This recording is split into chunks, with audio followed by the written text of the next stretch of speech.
नमस्कार मित्रांनो, आज दिनांक 22 ऑक्टोबर. आपण पाहणार आहोत आजचे करंट अफेअर्स.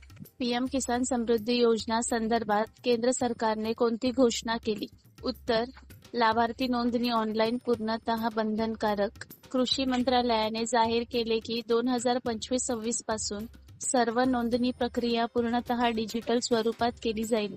भारतातील कोणते राज्य 22 ऑक्टोबर रोजी राज्य बांबू धोरण 2025 लागू करणारे पहिले ठरले? उत्तर, महाराष्ट्र.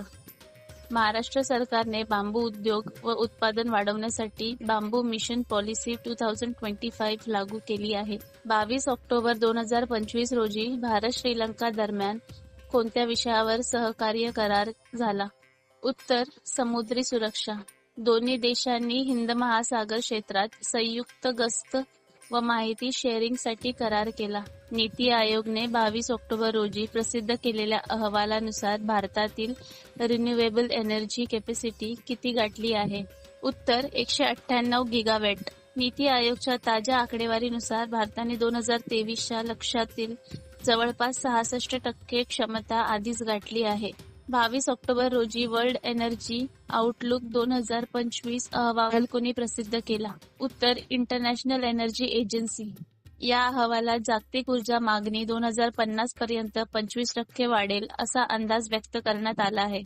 22 ऑक्टोबर 2025 रोजी चर्चेत असलेल्या प्रोजेक्ट समुद्र सुरक्षा कोणत्या दलाशी संबंधित आहे?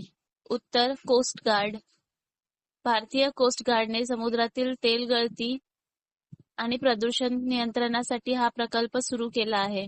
दिल्लीमध्ये 22 ऑक्टोबर 2025 रोजी वायू प्रदूषणाचे मुख्य कारण कोणते ठरले? उत्तर, फटाके फोडणे व पराळी जाळणे. दिवाळीनंतर पराळी जाळणे व फटाके फोडल्यामुळे AQI पातळी 450च्या वर गेली आहे, ज्यामुळे दिल्लीमध्ये सिव्हिअर श्रेणीचे प्रदूषण नोंदवले गेले आहे. थँक्यू.